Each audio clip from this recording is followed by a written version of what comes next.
అందరికీ నమస్కారం. Welcome to my channel. ఈరోజు ఎక్కువసేపు కూర్చొని పనిచేయడం వల్ల వచ్చే అనారోగ్య సమస్యల గురించి తెలుసుకుందాము. చాలామంది ఒకసారి పని మొదలు పెడితే పూర్తయ్యే వరకు కూర్చొని లేవరు. భోజనం, స్నాక్స్, మంచినీళ్ళు ఇవన్నీ కూడా కూర్చున్న దగ్గరికే తెప్పించుకొని తింటూ ఉంటారు. గంటల తరబడి లేవకుండా కూర్చొని ఉంటే ఎన్నో ఆరోగ్య సమస్యలు వచ్చే ప్రమాదం ఉందని నిపుణులు అంటున్నారు. ఆఫీస్ వర్క్ అన్ని గంటలు పనిచేసిన తర్వాత కొంచెం సేపు నడవడానికి, వ్యాయామం చేయడానికి ఓపిక ఉండదు. ఆఫీస్ పని పూర్తయిన తర్వాత విశ్రాంతి తీసుకుంటూ ఉంటారు. ఇది మొదటి హానికరం అనిపించకపోయినా ఆ తర్వాత ఆరోగ్యాన్ని దెబ్బతీస్తుంది. డ్రైవింగ్ చేసేవాళ్ళు గంటల తరబడి సీట్లో కూర్చొనే ఉంటారు. గంటల తరబడి లేవకుండా కూర్చొని ఉంటే ఎన్నో ఆరోగ్య సమస్యలు వచ్చే ప్రమాదం ఉంది.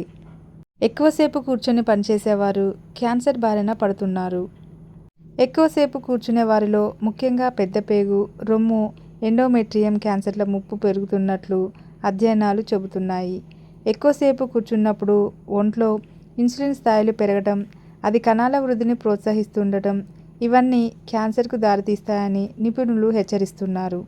అందుకే ప్రతి గంటకి లేచి 5 నిమిషాలు నడవడం, మెట్లు ఎక్కడం లాంటివి చేస్తే మంచిదని నిపుణులు అంటున్నారు.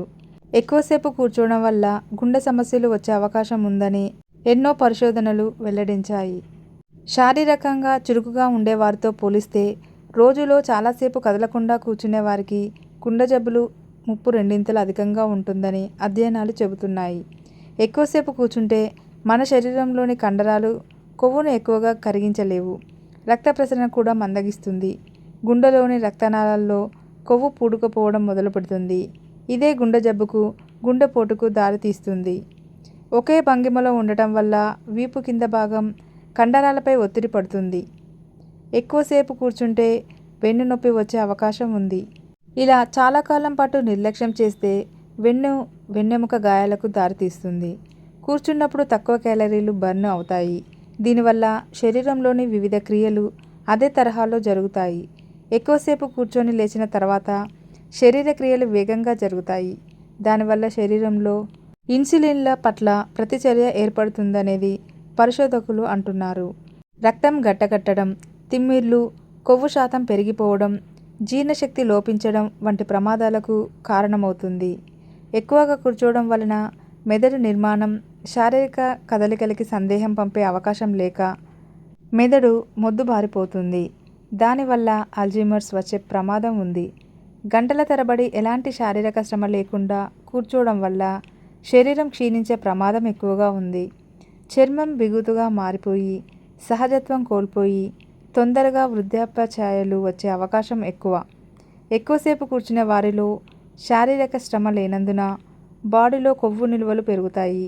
ఫలితంగా బరువు పెరుగుతారు.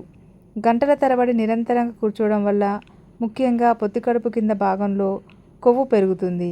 ఎక్కువసేపు కూర్చుంటే ఊబకాయం రావటం, రక్తంలో చక్కెర స్థాయి పెరిగిపోవడం, నడుము చుట్టూ అధికంగా కొవ్వు పెరిగిపోవడం, కొలెస్ట్రాల్ స్థాయిల్లో అసమతుల్యత ఏర్పడడం వంటి సమస్యలు తలెత్తుతాయి. పనివేళల్లో చురుగ్గా ఉండటం, అవకాశం వచ్చినప్పుడు నిలబడటానికి ప్రయత్నించడం, ప్రతి 30 నిమిషాలకు అటు ఇటు నడవడం, భోజనం, స్నాక్స్, నీళ్లు తాగడానికి నడవడం ఇలాంటివి చేస్తూ ఉండాలి.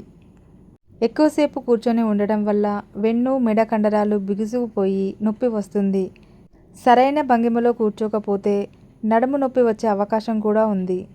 కూర్చొని ఉండడం వల్ల కీళ్ళ చుట్టూ ఉండే కండరాలు, బంధనాలు బలహీనపడతాయి. దీనివల్ల కీళ్ళ నొప్పులు వచ్చే అవకాశం ఉంది. ఎక్కువసేపు కూర్చోవడం వల్ల ఇన్సులిన్ నిరోధకత పెరిగి మధుమేహం వచ్చే ప్రమాదం ఉంది. ఎక్కువసేపు కూర్చొని ఉండడం వల్ల కాళ్ళలో రక్త ప్రసరణ మందగిస్తుంది. Thank you for watching. Please subscribe my channel.